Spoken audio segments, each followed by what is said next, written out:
President Trump signing 2 executive orders last night banning U.S. transactions with Chinese tech firms Tencent and ByteDance. Tencent owns Chinese messaging app WeChat, and ByteDance is the parent company, of popular video sharing app TikTok. The WeChat order says the app captures info from users that could be accessed by the Chinese Communist Party. The TikTok order was similar and said it could be used for disinformation campaigns by China. The orders would effectively ban the app in the United States, taking effect in 45 days. The orders say Commerce Secretary Wilbur Ross shall identify the transactions that will be subjected to the prohibition. Microsoft announced Sunday it is in talks to acquire TikTok's business in the U.S. within the next 3 weeks. The big news here, Becky, is the crackdown against Tencent and WeChat does not, from what I've read, impact the video game platforms, which include Fortnite and League of Legends, or otherwise there would have been a march on Washington, not by people with pitchforks, but a bunch of 11-year-olds with video game controllers. So rest easy. It's all good.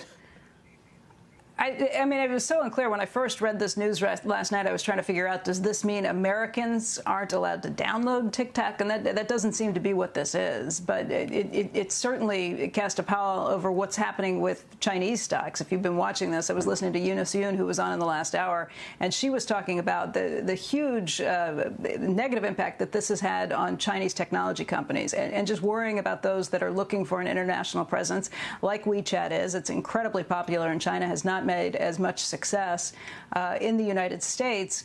But you're going to get into some very tricky issues. And I believe ByteDance, the parent company, is saying that if it feels like it's being discriminated against, it is going to sue the United States and the U.S. courts.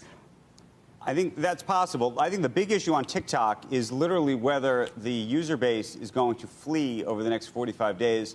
You obviously saw Facebook through the Instagram product come out with Reels, which is basically a copycat service of it, and you're seeing people migrate over there, though. Yeah. I don't know if you're on it right now. You're seeing a lot of actually just TikTok videos effectively being, republished over there. So the question is sort of whether people leave, and if they do, what value is lost. WeChat's a different story because WeChat doesn't have an audience, particularly outside of the United States, right outside of China, rather, in the United States. So unclear what kind of value, what kind of value destruction may or may not happen as a result of that decision. I can't imagine around the table at the negotiations, and Andrew, I know you've spoken to people who are sitting around that table. What does this mean in terms of how you try and put a valuation on any of it? It was one thing when the president said he wanted a cut of it. Now you're trying to figure out if there's how valuable the property would be 45 days from now. That is a mess. I think I think they're literally watching the numbers on a daily basis and trying to see, how many people flee. What does the user base look like? Does it change? I think within 45 days, if they can instill enough confidence in the business, and the president has made comments that have been positive about the Microsoft transaction, that maybe you hold on to those customers. So I don't know. It's going to be fascinating to watch.